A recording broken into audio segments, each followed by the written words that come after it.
Sermon is a production of Cary TV, the Town of Cary's government access channel.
Call to order the April 22nd meeting of the Cary Town Council. I want to thank you for joining us tonight from your home as we continue to follow the governor's state of emergency orders. We are streaming tonight's meeting virtually. The majority of council is with me here this evening, and we all had our temperatures checked before we entered the chambers, and as you can see, we have socially distanced ourselves from each other, and we have all been given hand sanitizers and masks to use as we deem appropriate. To meet the requirements of remote meetings law, we have one council member participating through WebEx, and that would be Council Member Ed Yerha. Mr. Yerha, thank you for joining us remotely. Happy to be here, Mayor. All right, very good. We're going to start with our ceremonial opening, and I'll recognize Council Member Bush for that. Thank you, Mayor, and happy Earth Day. Happy if you Earth didn't Day. know today was Earth Day, and in Cary we celebrate it like everything all month. So this is Happy Earth Month. And Earth Day marks the 51st anniversary of the celebration, which started in 1970, gave voice to an emerging public consciousness about the state of our planet, and now more than 1 billion people every year use this day as a day of action to change human behavior and to create global change. As the fight for a cleaner environment grows, we do see an increasing awareness of the climate crisis that we're in today. This need isn't just for larger federal and state policies, but also we know that everyone can make a difference, especially here locally. And the town of Cary is committed to sustainability, to working with a sense of urgency to do what we can to protect our natural environment, while also supporting some of the really great citizen-led initiatives that have come about. So we've been celebrating Earth Day throughout the month of April, and we've been doing it through online programs, from gardening classes to our annual compost bin and rain barrel sale, which is still going on until April 30th. You can still order yours. Go to the environmental events page if you don't have one, or if you do and you want more. We also did a number of other things to celebrate. We gave away 150 Earth Day kits in honor of Cary's 150th birthday, and those kits included tools and supplies for citizens to take steps at home that'll help support the environmental health of our community. We had a spring plant sale at Good Hope Farm that you can still go to Good Hope Farm website and order vegetables through their CSA. We had an online initiative to showcase how to properly plant and maintain trees. And along with free trees, there's now a My Tree, Our Tree, where we gave out the 300 native trees that were distributed to folks who signed up already. But an additional 280 trees were planted across 3 parks, our North Cary Water Reclamation Center and the Cary's Second Christian Church Cemetery. If you want to, plant your own tree, you certainly can. Add your tree to our online community tree counter. Post a picture of you and your tree and to social media with My Tree, Our Tree. We also had composting virtual classes, a spring vegetable garden class, a conservation conversation about where our water comes from source all the way to returning it back into the waterways. And if you want, there is a backyard chicken class next week. I know Don will be signing up for that. And you can also join spruce events to keep Cary clean and green, and the town will provide all the supplies that you need to do that. And one last thing, we have a great app. The Cary Collects app will help you with your recycling. A lot of us have realized that some things have changed. You know, Gable milk boxes are no longer recyclable. You can download that app. It'll remind you when it's your trash or your trash and recycling day. And later on tonight, you're going to hear from our Dana Widmar some other new Cary environmental initiatives to improve access to composting here in Cary. Just so you know, that new pilot food waste drop-off site that she'll be talking about, approximately 25% of our waste today that goes to the landfill is actually organic material that could be composted. So that could certainly have our landfill have a longer life. You'll hear about a Tesla vehicle pilot, USA Baseball and solar, and a whole bunch of other things. But really, we need citizen help. We need your help. Take a look at our website. Small changes can make a big impact. If we all do something very small, that amount of impact by 170,000 people could be really quite remarkable. So we can all do our part with Earth Day. I hope everyone will try to find something around their own home to help, and we can create an environmentally conscious set of habits that'll help us take care of the planet in which we live. And with that, I'll ask you all to join me in the Pledge of Allegiance. I pledge allegiance to the flag of the United States of America and to the republic for which it stands, one nation, under God, indivisible, with liberty and justice for all. Next order of business is to adopt the agenda. Is there a motion to do so? So moved. Second. There's a motion and a second discussion. Roll call vote, starting with Mr. Urha. Aye. Mayor Pro Tem France. Aye. Councilmember Lou. Aye. Councilmember Robinson. Aye. Councilmember Smith. Aye. Councilmember Bush. Aye. I'm affirmative, and it's unanimous, and we have an agenda. We now move to recognitions, reports, and presentations.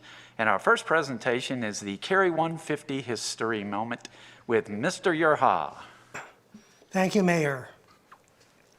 In anticipation of Historic Preservation Month, which begins on May 1st, I thought tonight we'd focus on Cary's historic landmarks. First, what is a landmark with a capital L?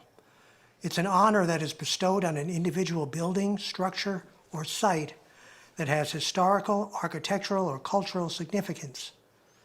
At the same time, certain exterior changes to a landmark are subject to town review, but the landmark owner is eligible for an annual 50% property tax deferral for as long as the historic character of the property is maintained. And in Cary, we have 11 such landmarks. So let's take a look at them.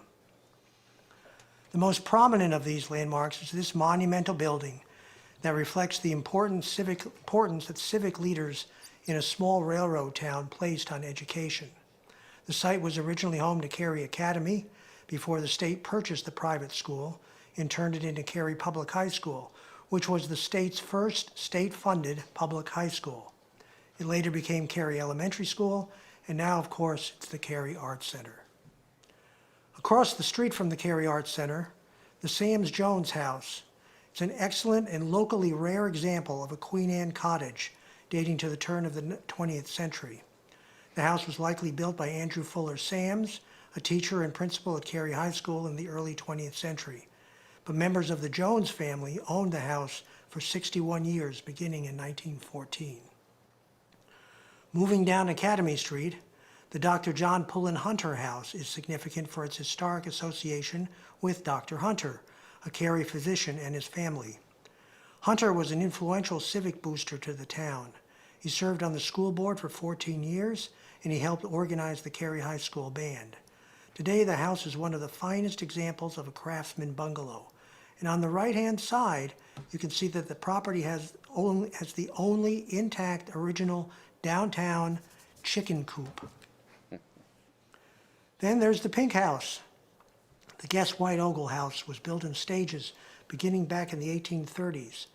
Previous owners included Railroad Roadmaster Harrison Guest and John White, a local Baptist minister who bought the house in 1896 and substantially remodeled and expanded it. Carol and Sheila Ogle bought the house in 1997 and restored it. It's the finest, most intact, and best preserved example of Queen Anne-style architecture in Cary. By the way, piece of trivia, Mr. Ogle used to claim that the house was not pink, but technically the color was Rosario. Next to Town Hall, the Page Walker Hotel, now known as the Page Walker Arts and History Center. It was built around 1871 by Frank Page, the founder of Cary, to cater to the railroad passengers. Frank and his wife, Catherine Rabbitoe, sold the hotel to the Walker family in 1884, after which the building changed hands several more times. Major renovations were conducted in the 1940s, 1970s, 1980s, and then was purchased by the town of Cary. The Page Walker is also on the National Register of Historic Places. Downtown Cary does not have a monopoly on landmarks, however. In the Carpenter community, the circa 1880 Farmers Cooperative provided a place for farmers to buy and sell their goods. After the turn of the century, the building is believed to have served as a meeting house for the Farmers Educational and Cooperative Union. The Carpenter Supply Store on the right-hand side is an evolved crossroads commercial building that began as a one-story gable front store in 1895. In 1916, a two-story brick building was built alongside the frame store. It is thought to be the only rural brick store building in continuous use in Wake County. I encourage you to visit the store, perhaps do some shopping. Our newest landmark is the John L. and Henry G. Sears House. It's an early 20th century farmhouse that reflects the domestic life of middle-class farmers in that period. Mr. and Mrs. Sears built the house around 1915 and proceeded to farm and raise their children on the land. At one point, they owned 214 acres. The house originally stood facing Greenhope School Road, but was moved in 2017 to its current location, which is still on the original farm acreage.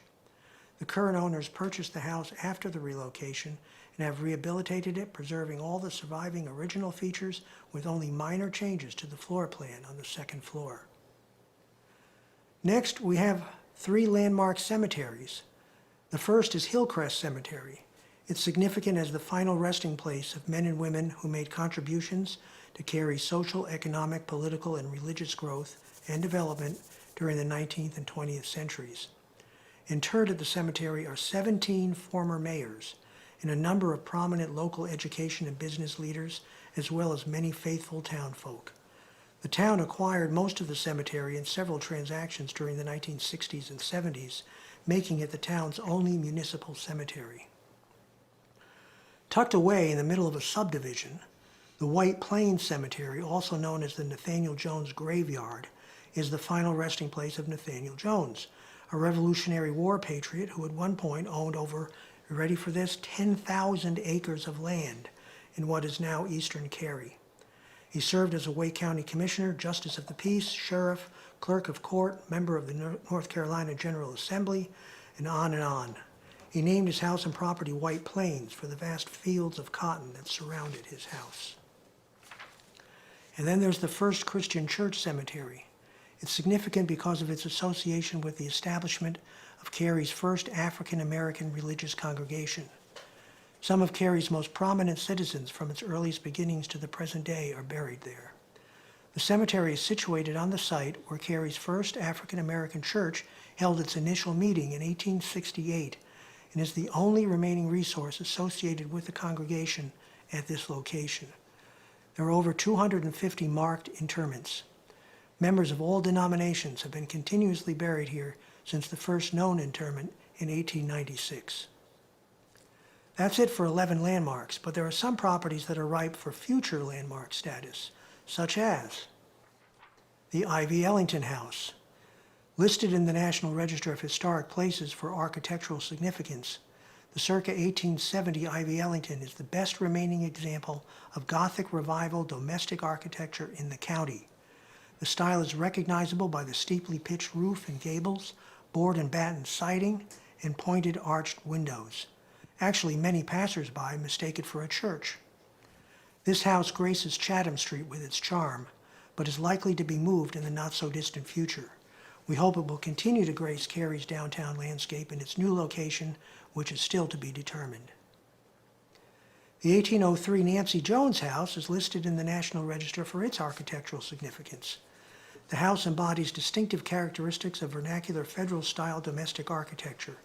The house was operated as a tavern and stagecoach stop by Nancy and Henry Jones, and Nancy continued to run it out for over 30 years after her husband passed away. It was an important stop on the Raleigh-Chapel Hill route and welcomed many guests, including President James K. Polk and practically all of the state's governors in the 19th century. The Nancy Jones House was recently located about 500 feet to east of its original location in order to best preserve it for future generations. Interesting to note that during Cary's centennial celebration in 1971, the house was open and had over 400 visitors during that time.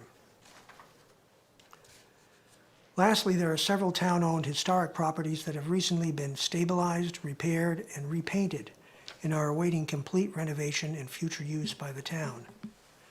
These include the C.F. Farrell Store and Warehouses on the left and the A.M. Howard Farmhouse, currently operated as Good Hope Farm. They're both in the Carpenter area, and they portray the agricultural origins of our community.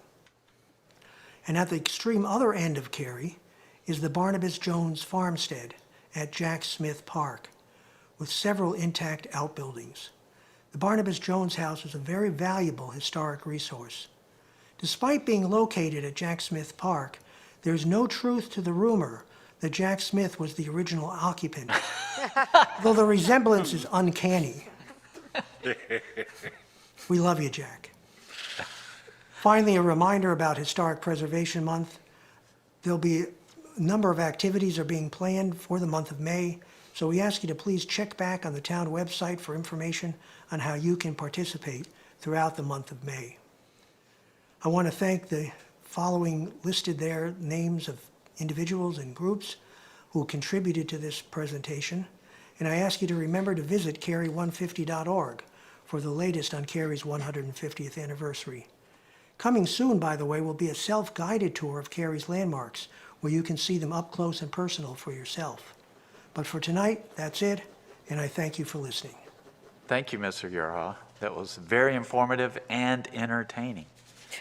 All right, we're going to move to our next presentation, and that will be the financial update from our Chief Financial Officer, Ms. Mills. Good evening, Mayor and Council.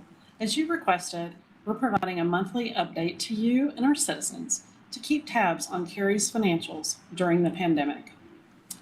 This slide has become our trademark revenue dashboard. It is unchanged, and our financial position is on firm footing. Sales tax revenues continue to outpace last year and the FY 2021 budget.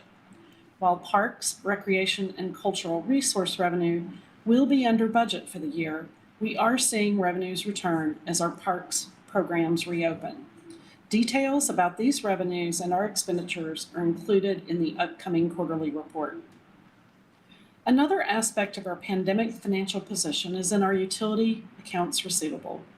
Last month, we invested in making personal calls to connect with citizens on 1,300 accounts that have not made any payments in a year. The best part of this news is that only 79 accounts now have not responded to any of our outreach efforts. Another round of letters will be going out again before we reinstate disconnection for non-payment in May. Speaking of May timelines, you'll see the manager's recommended budget for FY 2022 next month. Thank you again, Council, for your focus on Cary's financial position. Thank you, Ms. Mills. Okay, we now move to Public Speaks Out. The instructions for submitting comments for our Public Speaks Out were attached to the posted agenda. Participants had the opportunity to send comments through email 311 online portal, regular mail, and all comments received before noon today were emailed to the council, and a printed copy was given to council at tonight's meeting. So at this time, I'll open up Public Speaks Out and call on staff to summarize any comments received or any call on speakers. So no comments received, written comments, but we do have one call-in speaker tonight.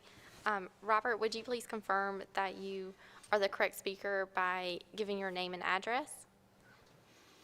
Yes, my name is Robert Skull, and I live at 327 East Park Street in downtown Cary. Thank you. Please proceed.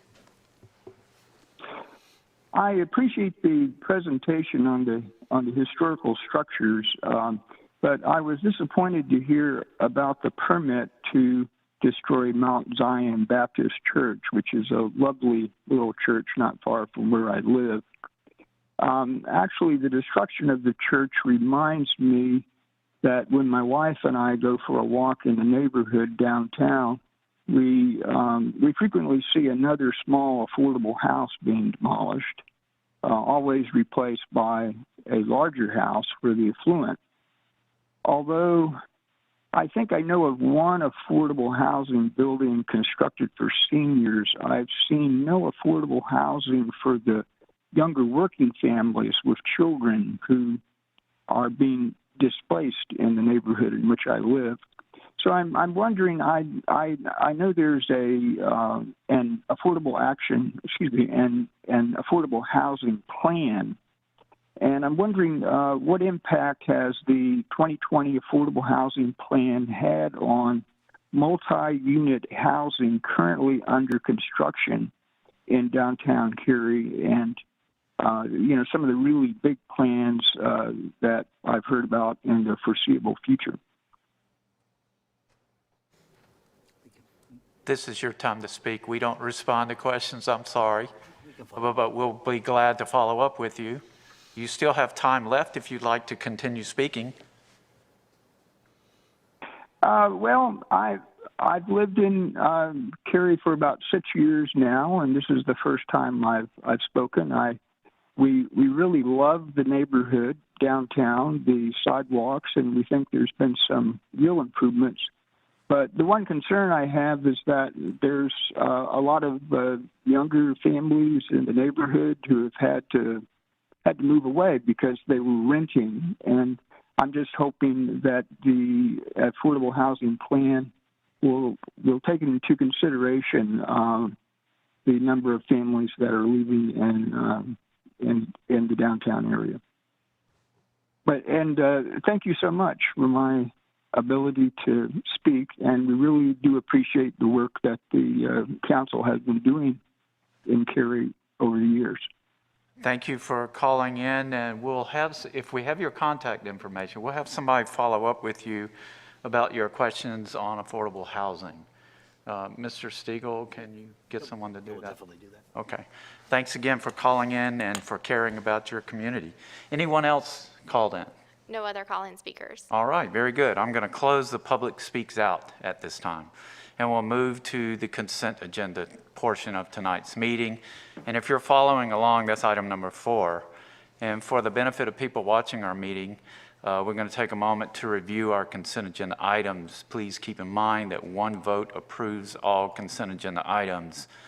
On the consent agenda, we have minutes, recommended senior advisory board appointments, 21A03 Annex Town Property portion of Naughty Oaks Drive right-of-way, 21A05 Griffiths and Richard annexation, conveyance of surplus police car, adjusted to adopted meeting schedule. Would council member like any of these items pulled for discussion from the consent agenda? If not, I would entertain a motion to approve the consent agenda. So moved. There's a motion. Second. And a second. Discussion. Roll call vote. Ms. Urha? Aye. Mayor Pro Tem France? Aye. Councilmember Liu? Aye. Councilmember Robinson? Councilmember Smith?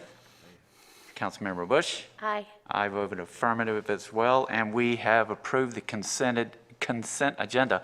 Before we move to public hearings, I would like to take a moment to recognize the great senior advisory board we just approved and the new volunteers that are going to be appointed as of today.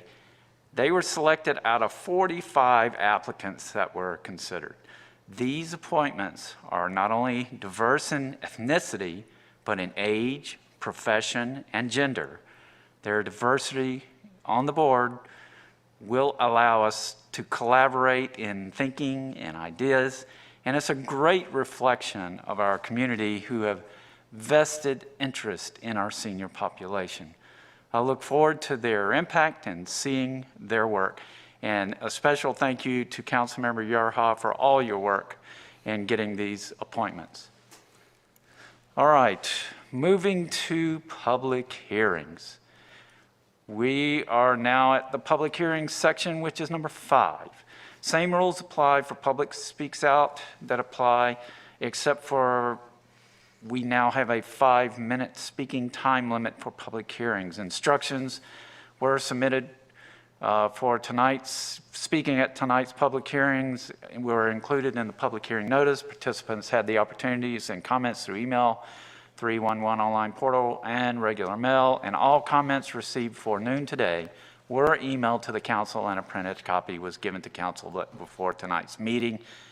Our first public hearing is 5.1. It's a public hearing for fiscal year 2021 and 2022 Community Development Block Grant Annual Action Plan.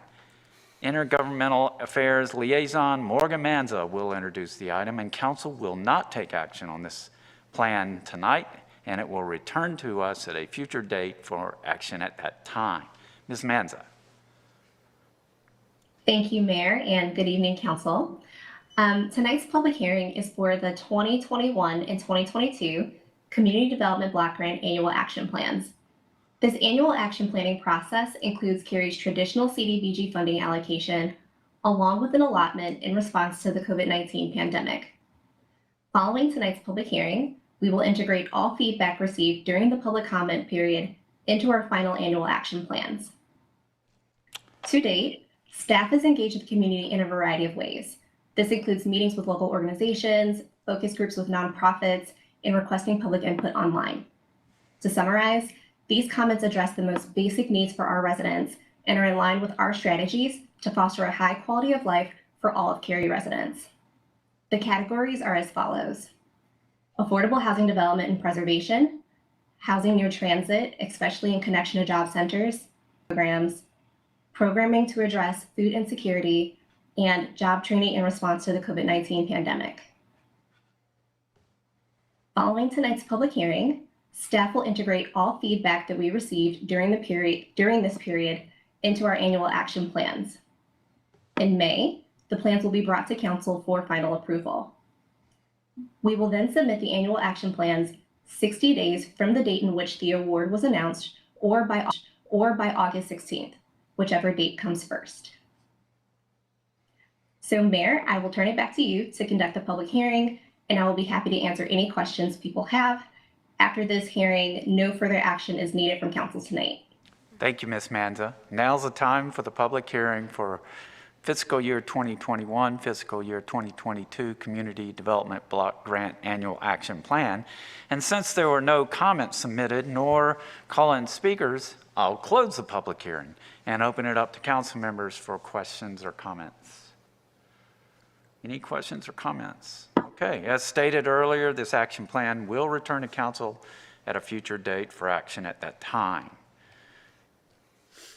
Our next public hearing is item 5.2. It's the 21 REZ02 town property and 21A02 annex town property, greenways and utility connection, Dominion Estates subdivision. And Associate Planning Director Deborah Grannon will introduce both of these items. Council will not take action on this annexation tonight, and rezoning will be forwarded to our Planning and Zoning Board for their review and recommendation, and both items will return to council at a future meeting. Ms. Grannon. Thank you, Mayor. Good evening, Council. for your consideration this evening is a request to both rezone and annex 3.56 acres located off of Green Level West Road. This is town-owned property, so the town of Cary is the applicant in this case.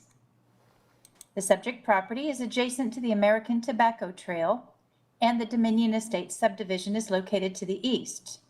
Dominion Estates was approved in 2020 as a 50-lot subdivision. It is under construction currently. The land to the west of the American Tobacco Trail was rezoned in 2019 for residential development, and White Oak Elementary School is located to the north. The property was conveyed to Cary from Wake County in 2020. Prior to the Cary being the owner of the land, the previous owner created a greenway and utility easement across the parcel.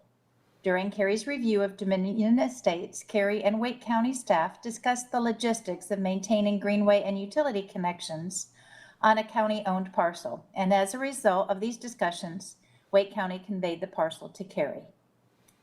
On February 11th, 2021, Council adopted a resolution of intent to annex the subject property. Since the property is outside Cary's ETJ, it's necessary to establish a Cary zoning designation upon annexation into our corporate limits. The property is currently zoned Wake County Residential Watershed.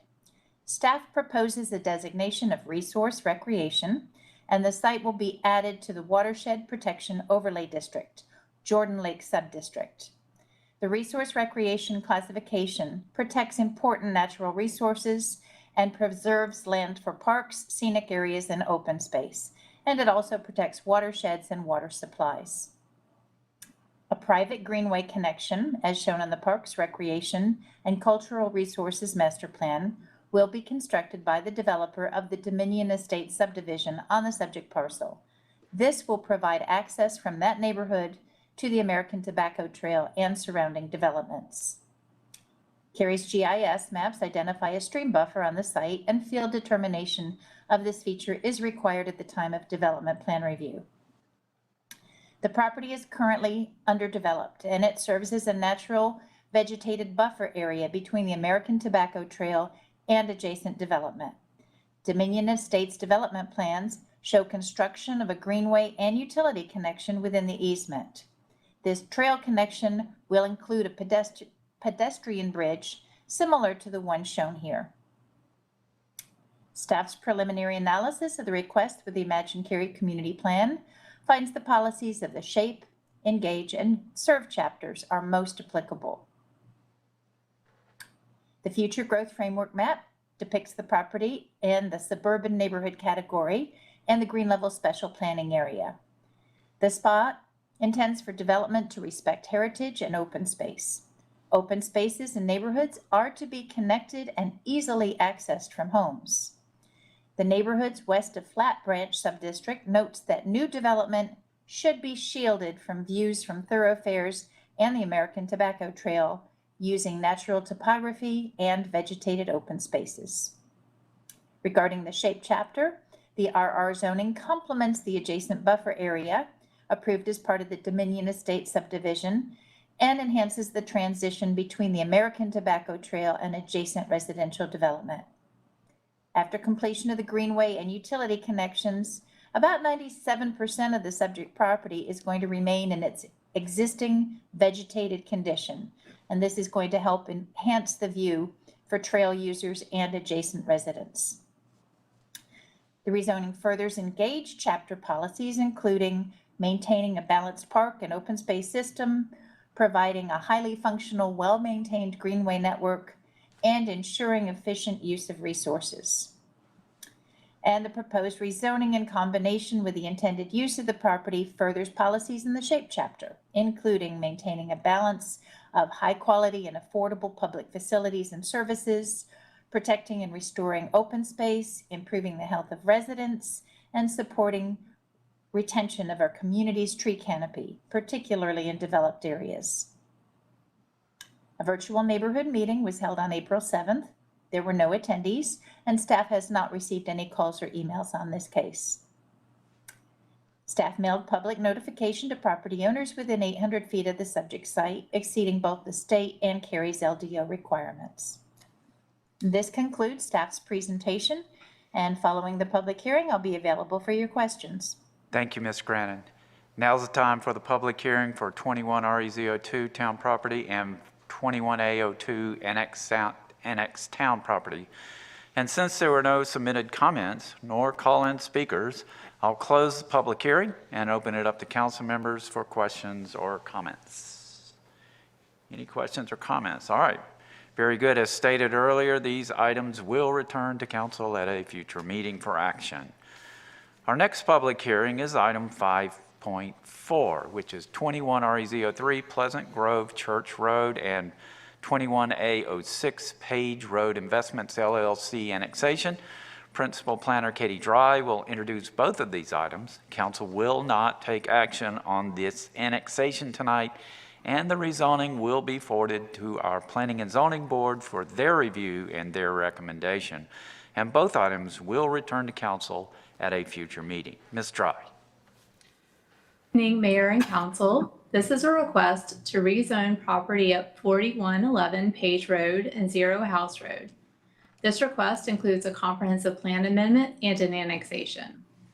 The site is located on Pleasant Grove Church Road, just north of 540, adjacent to Pleasant Grove Elementary School and across from Proto Labs.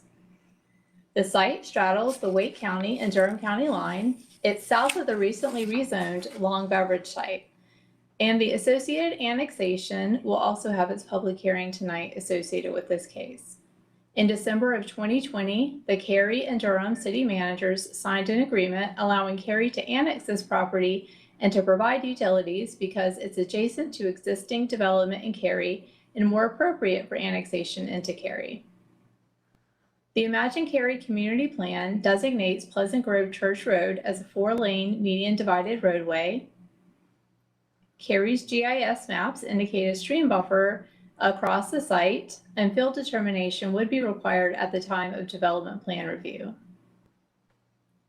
A survey submitted by the applicant shows a utility easement along the western site boundary.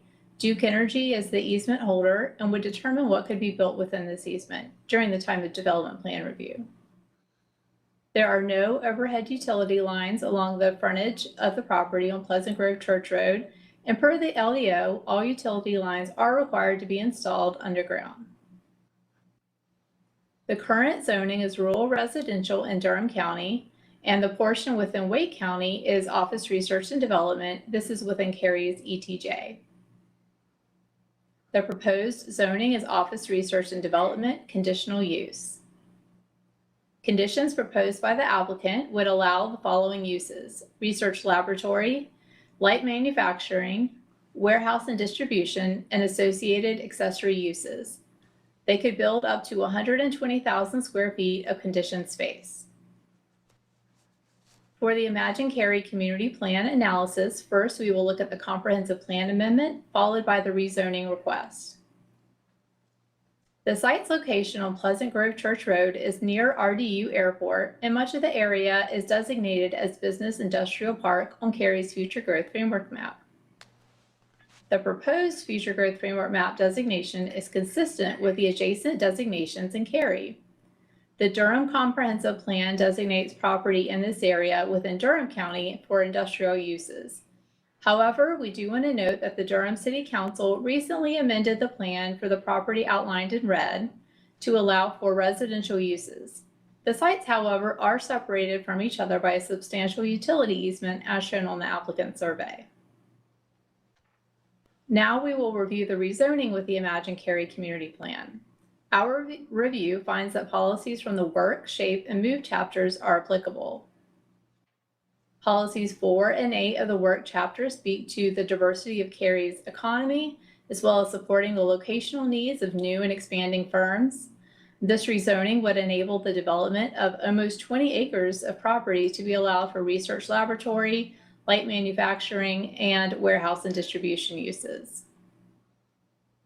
The proposed uses are consistent with the Business Industrial Park designation of Cary's Future Growth Framework map, and the western site boundary includes a substantial utility easement and natural buffers which will assist with transitions between uses. A neighborhood meeting was held on March 3rd of 2021, and there were no attendees, and staff has received no calls or emails prior to the public hearing tonight. Notice of the public hearing was mailed to property owners within 800 feet of the subject property. The mail notification distance exceeds the requirements per state law and the LDO. This concludes staff's presentation. The applicant's representative, Jason Barron with Morningstar Law Firm, is on the phone and will share an overview of the request. Thank you. Thank you, Ms. Dry. Mr. Barron, please proceed. Thank you, Mr. Mr. Mayor, members of the council. Jason Barron with Morningstar Law Group here on behalf of the applicant. Mr. has done a very good job essentially outlining the overall proposal in front of you tonight. On behalf of the applicant, we believe that the request before you to extend the town's zoning jurisdiction to include this property as well as the annexation and the proposed zoning is reasonable and in the public interest. The ORD zoning that's being sought is consistent with a lot of the property in the area. The business industrial park zone land use plan classification is consistent with the town of Cary property in that area. As Ms. Dry mentioned, two things that you should be aware of. This property, as was discussed, was recently brought into the town's urban services area as a result of an amendment to the agreements related to that between the city of Durham and the town of Cary. So this property, which previously wasn't planned for town of Cary, is now planned for town of Cary development as a result of the extension of water and sewer utilities in this area. Additionally, with respect to the property on the Durham side of the ledger that has been designated for medium density residential, there is a 265-foot wide utility easement that will separate any development of the subject site from that property. So we believe that even though there's a medium density classification that was applied by Durham recently to that site, that anything that would happen on this site in the town of Cary will be appropriately distanced and buffered, and certainly all of the vehicular traffic will be out on Pleasant Grove Church Road. And so with that, I'll keep my keep my remarks brief. We believe that this is reasonable and in the public interest, and certainly is consistent with the growth patterns in this area, as well as the long-range planning that the town has adopted through the Cary Community Plan for this corridor, and are anxious to continue working with the town as we move through the process. Thank you. Thank you, Mr. Barron. Now's the time for the public hearing for 21 RE03 Pleasant Grove Church Road and 21A06 Page Road Investments LLC. And since there were no submitted comments nor call-in speakers, I'll close the public hearing and open it up to council members for questions or comments. Any questions or comments? I just have one quick one. Is this our first rezoning where we will have Cary land in Durham? Yes. Is My that understanding it is. It's the second, Mayor. Oh, it is? second? I didn't catch that in the. The long beverage case is the. Oh, that's right. The one right to the. Right, but they're both the same entity, right? But they're both long beverage, right? Isn't this long beverage too? No, this is not long beverage. Oh, okay. Thanks. So we have two. We have two then. Other comments or questions? All right, this will return to us at a future meeting for action. And now we move to our last public hearing, 21A07, Balaji Commercial LLC annexation. Associate Planning Director Deborah Grannon will introduce the item, and council will not take action on this annexation tonight, and it will return to us at a future meeting for action. Ms. Grannon, and please correct my pronunciation. You were correct, Balaji. Okay, Correct. good. This is a request for annexation of approximately 9 acres located at 2525 Morrisville Parkway at the intersection with the NC 55 highway. It includes 0.13 acres of intervening area showed with the red hatch marks within Morrisville Parkway. The area is contiguous to Cary's corporate limits and zoned Cary Point PDD. The request is associated with a development plan that proposes 138 age-restricted multifamily dwelling units, and the proposed development is consistent with the PDD zoning. The plan for this development is in review currently, and it may be approved administratively once it meets all applicable LDO requirements. The property must be annexed before the development plan can be approved. Following the public hearing, staff recommends that council defer final action to a future meeting. This concludes staff's presentation. I'm available for your questions. Thank you, Ms. Grannon. Now's the time for the public hearing for 21A07 Balaji Commercial LLC annexation. And since there were no submitted comments nor call-in speakers, I'll close the public hearing and open it up to council members for questions or comments. Seeing none, as stated earlier, this annexation will return to council at a future meeting for action. All right, we now move into discussion items, and our first discussion item is the funding of environmental recommendations. Director of Special Projects, Dana Widmar, will present the staff's report. Council may take action tonight. Ms. Widmar. Good evening, Mayor and Council. Thank you for providing great feedback at the March quarterly meeting. Tonight's staff report includes detailed information, and I'm going to focus on the highlights. At our meeting in March, Council requested additional information on our strategic approach. Since there are a number of programmatic and regulatory implications associated with our environmental work, staff focused on the most strategic opportunities within each action area, considering things such as emissions reduction, existing strengths, partnership opportunities, and innovation. Ultimately, an overall strategic plan will be necessary to coordinate across all environmental sectors. We'll briefly discuss each of tonight's recommended actions next. To address electricity-based emissions, staff focused on our partnership opportunities with Duke Energy, including their solar rebate. Staff recommends solar installation at Cary's USA Baseball to bid this summer. The project includes the only full-sized, covered, publicly owned turf infield on the East Coast, and solar will be located over the covered practice facility. The use of solar at USA Baseball will reduce our carbon emissions equivalent to the amount of carbon sequestered by 173 acres of forested land annually. This is also equivalent to eliminating carbon emissions of 17 homes. Transportation also offers many opportunities to address carbon emissions. This year will mark the delivery to Cary of the first electric sanitation truck in the state of North Carolina. The Tesla pilot represents the next step in the Green Fleet program. Staff recommends piloting 2 all-electric Tesla Model Y long-range vehicles with Cary's traffic safety team. Tesla is ideal for a variety of reasons, including performance, safety, and pricing. The vehicles will be fully upfit, similar to other police vehicles, and are estimated to be in service by this fall. Additionally, each Tesla will reduce carbon emissions equivalent to the amount of carbon sequestered by 12 acres of forested land. That is also equivalent to eliminating carbon emissions for 1 home. Trees and open space accomplish multiple functions, such as greenway connections, flood retention, shading, clean air, and carbon sequestration.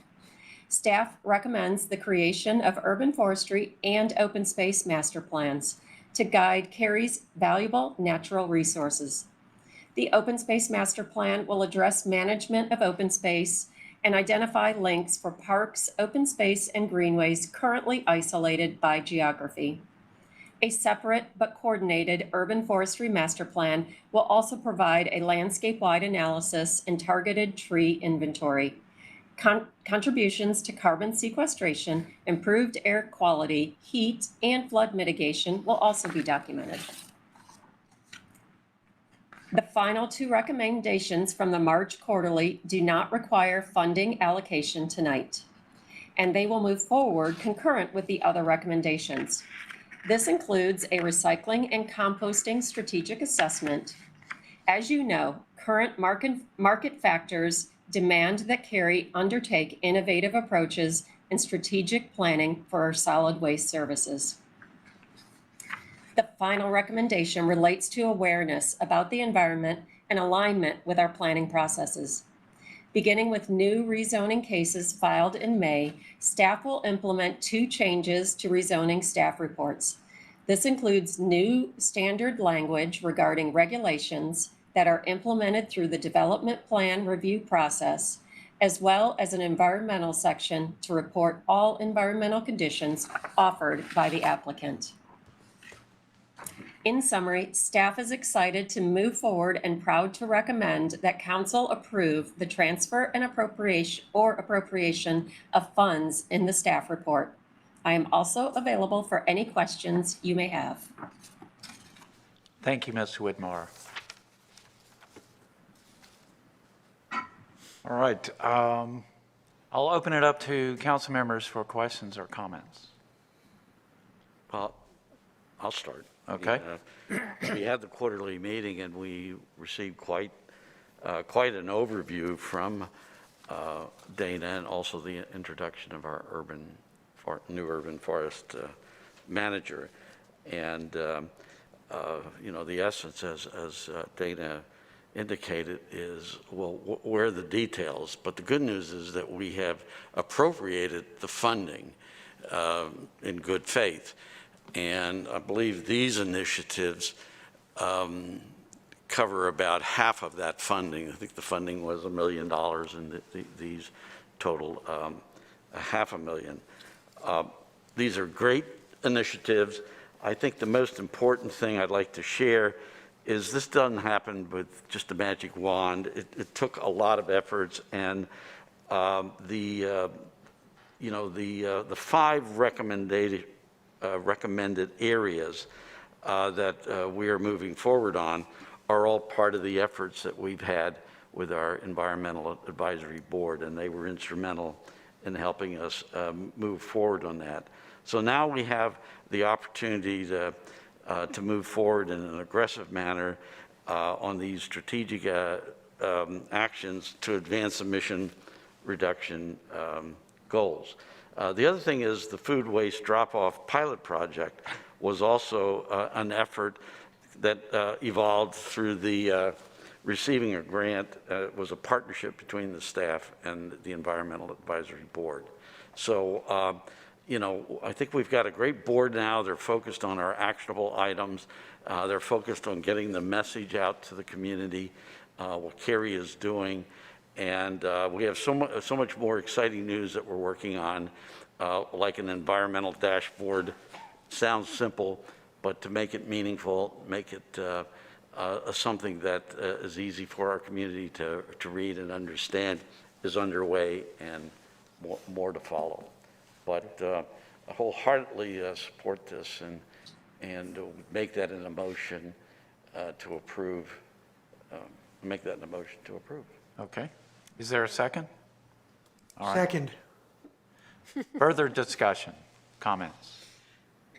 I would like to applaud our staff's hard work in this area. The council is very excited about all these new initiatives. We put our money where our mouth is. We've been talking about increasing our efforts in preserving our environment. Now finally we are doing it. We are making substantial steps in where our goal is. So thank you for your hard work in this area. I would like to know that we are not providing any funding in 2 of the areas. Can we go back to the slide, the 4 initiatives? In the areas of recycling and composting, and education and coordination and advocacy, especially for recycling and composting. I'm interested in knowing that if there's any way that we can learn from the experts. I still feel like I don't have a lot of knowledge in this area. I would love to learn more, whether at a quarterly meeting or at council retreat or at a regular council meeting. See if there are opportunities to bring some experts and educating the council and our citizens why this is important and how much money this may save us by doing composting. Are we at the point that we are ready to create some pilot programs? I know some other municipalities are creating pilot programs and see if we are saving dollars in creating composting pilot program in our town. I would love to learn more about that in this area. Yeah, in the staff report, and I'll let Dana expand on that, there's 80,000 that's been appropriated as part of that. So as I understand it, the part of it was there's no additional funding needed at this time. But it's a great point. Appreciate you bringing that up. Other comments? It's a giant leap in showing our commitment for our environment. I'd like to thank staff on the amazing coordination to make sure you bring environmental programs today on Earth Day. Yeah.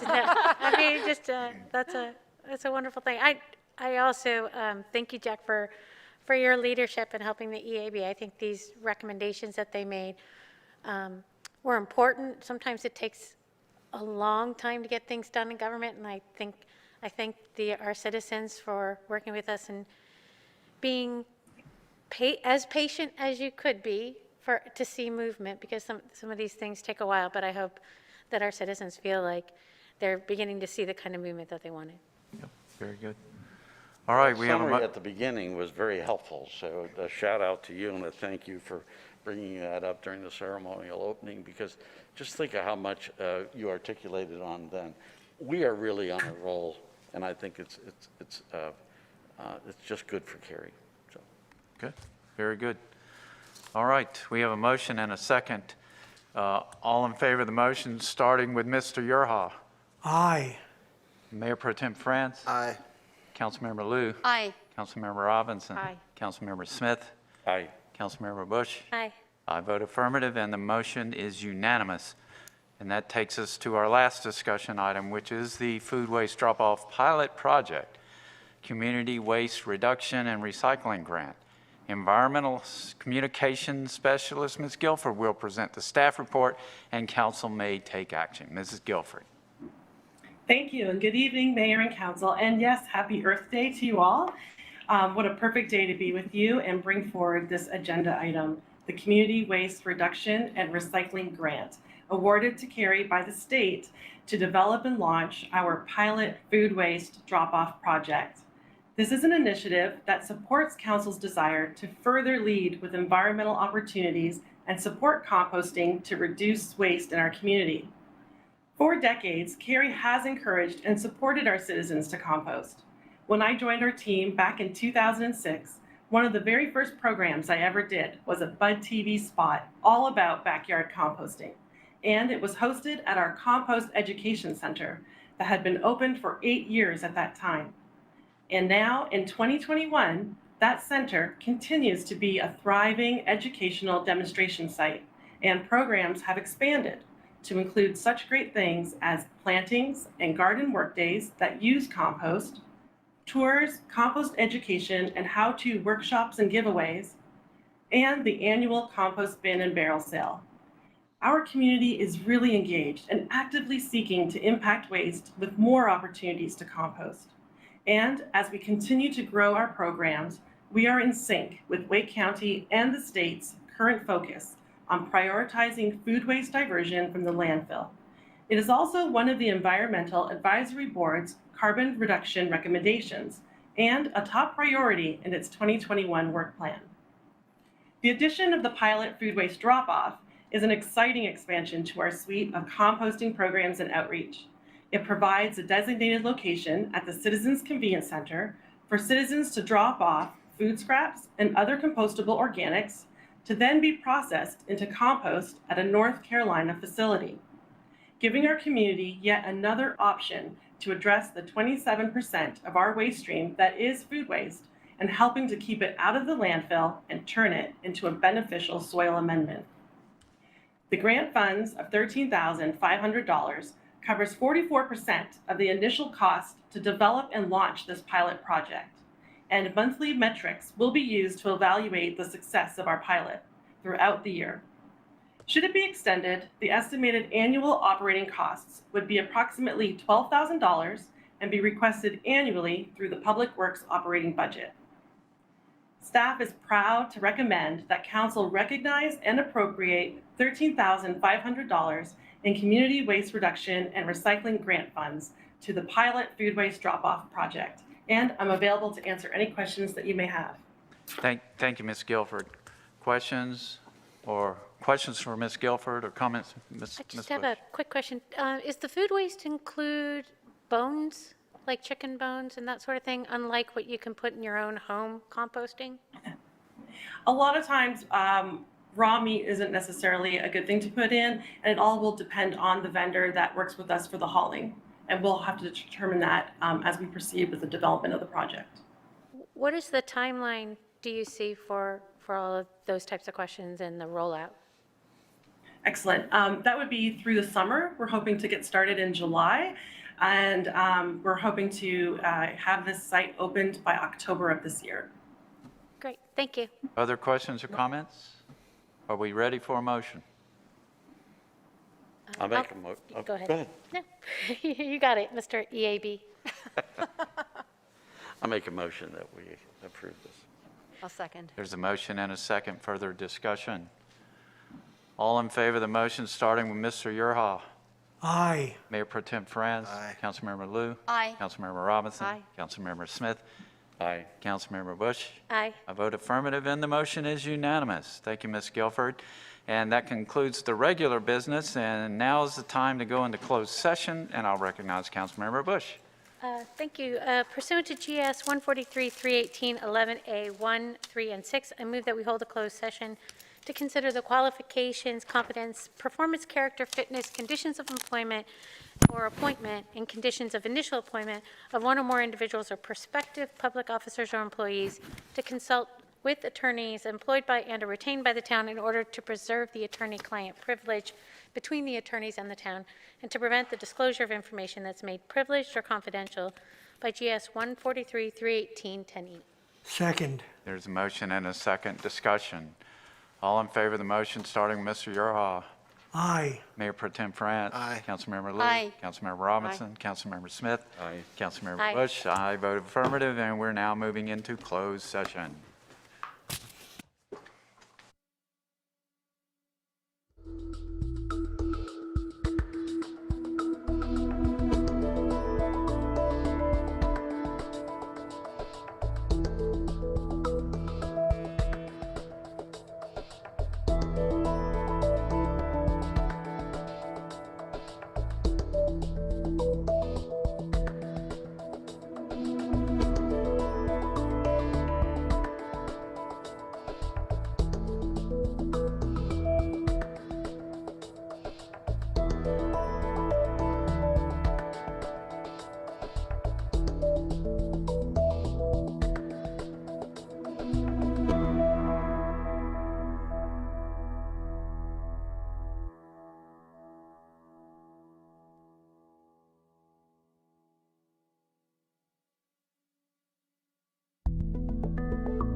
We'll reconvene our council meeting. We have no other items on the agenda, so this meeting is adjourned.